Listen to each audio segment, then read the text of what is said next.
If you've just taken the attachment style quiz, congratulations. You just took the first step to changing your unconscious trauma and survival patterns at the root cause, your nervous system. Now you understand what may be keeping you stuck, sick, and tired. You can begin to live a purpose-driven, abundant, healthy life with the courage, commitment, and the trust, and of course the right trauma-informed support, because you can't do this on your own. You can't see it when you're in it. So no matter what your primary attachment style is, this survival pattern that you adapted is how you kept yourself safe in an unsafe environment as a child. And the problem is that until you can create your own safety, this child part is going to continue to wreak havoc in your life, because anything unknown is dangerous, and how you do anything is how you do everything. So the key is to learn how to create a more flexible nervous system in the face of an uncertain future. It seems counterproductive because we tend to think that we need to have a lot more certainty at the level of our nervous system. But what we actually need is to have more flexibility, more capacity on our nervous system level in uncertainty, because uncertainty is not going away. So based on your responses, your primary attachment style is disorganized, which is my style. It comes from a caregiver doing double binding messages with children. It's sometimes called a paradoxical injunction. It's a come here, go away message. And parents create situations for this child that are unsolvable and unwinnable. I grew up with an alcoholic father. So, for example, he may have asked me to sweep the floor. And that's very vague, right? It lacks clarity and communication, and it contains really mixed messages. Which floor? It's a double bind, and that chaos creates confusion and unsolvable problems, which sets the child up to fail. The parents can be really frightening and threatening because they're all over the place in a way that disorganizes that healthy bonding, that you can be safe, that you are getting your needs met. It's that sort of classic Jekyll and Hyde behavior where any sudden shift of extreme states are triggered by the parent's traumatic past, and that confuses the child. In other words, the parent oscillates rapidly between calm and rage. It kind of is bipolar. And this puts the child in an impossible to resolve situation where they're damned if they do and they're damned if they don't. And when they try to be what they think the parent wants, they're criticized how or when they do it.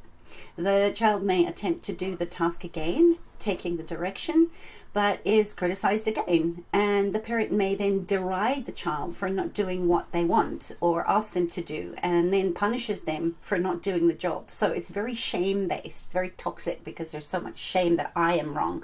And when we're exposed to these impossible to resolve situations over and over again, the child develops a pattern of not solving problems, and as I said, very deep shame, because there's a lack of necessary safety and excessive fear. You created survival coping patterns of withdrawal, disorganization, and dissociation.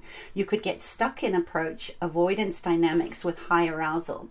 You may develop affect regulation problems like impulse control or acting out or aggression or OCD or overly controlling behaviors when you're faced with unsolvable problems, and become overwhelmed. You feel like a failure and you lose confidence.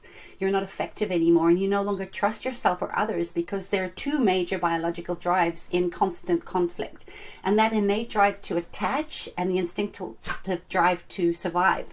So when the parents are frightening and disorienting and inherently disorganized, which sometimes includes violence, the parents become the source of fear. And that disorganized pattern arises in the child when there's a desire to be close to the parent as an object of safety, and that conflicting with that drive to detach from a dangerous and confusing caregiver. And for the adult, this may mean being held hostage emotionally by the conflict of the desire for intimacy and as well the fear of it. So as an adult, you may find yourself in a place where it's very difficult to relax or switch off because you're always looking to see, am I safe, am I safe? And you're searching for possible threats and how to escape the danger should it arise.